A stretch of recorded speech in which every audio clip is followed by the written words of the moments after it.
Hello friends, good evening. कैसे हैं आप सब? कोरोना का दौर चल रहा है, खाली बैठे हैं तो कुछ करें।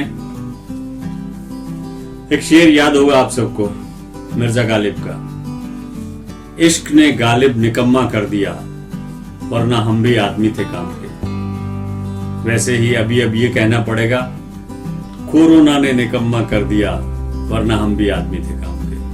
तो आज हम लोग शेर और कविता पर ही कुछ चर्चा करेंगे और सारी कोरोना पर ही है। एक शेर है, अर्ज करता हूं। न इलाज है न दवाई है, न इलाज है न दवाई है, ए इश्क तेरे टक्कर की बीमारी आई। न इलाज है न दवाई है, ए इश्क तेरे टक्कर की बीमारी आई।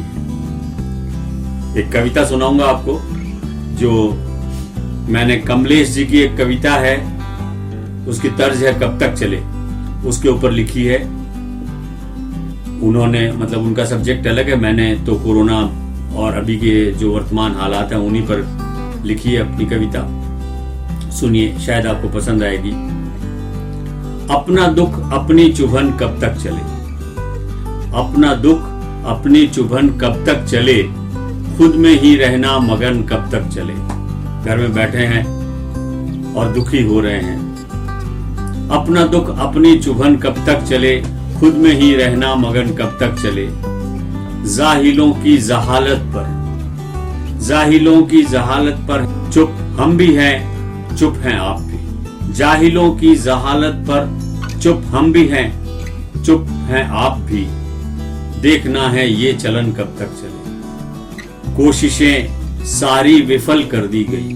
बहुत कोशिश की हम लोगों ने कि हम कैसे भी इसको रोक पाएं, लेकिन हमारी सारी कोशिशों को लोग नाकामयाब कर रहे हैं। कोशिशें सारी विफल कर दी गई, अब रही किस्मत वतन कब तक चले। सिर्फ किस्मत के भरोसे देश कैसे चल सकता है। कोशिशें सारी विफल कर दी गई, अब रही किस्मत वतन कब तक चले। वो मरा था भूख से या के रोग से, वो मरा था भूख से या रोग से, देखिए इस पर सदन कब तक चले। पोस्टमार्टम होगा, सदन में ये बहस चलेगी और शायद कुछ लोग ये कहें कि ये जो इतने मरे हैं इनमें से ज्यादातर तो सब भूख से मरे हैं, क्योंकि प्राइम मिनिस्टर ने लॉकडाउन डिक्लेयर कर दिया था।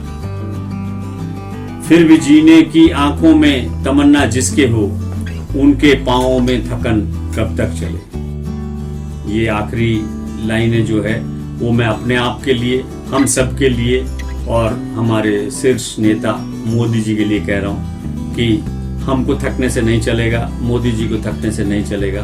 हमको कोशिश करना है और इस बीमारी से लड़के अपने आप को बाहर निकालना है। Hope you like it. Thank you very much.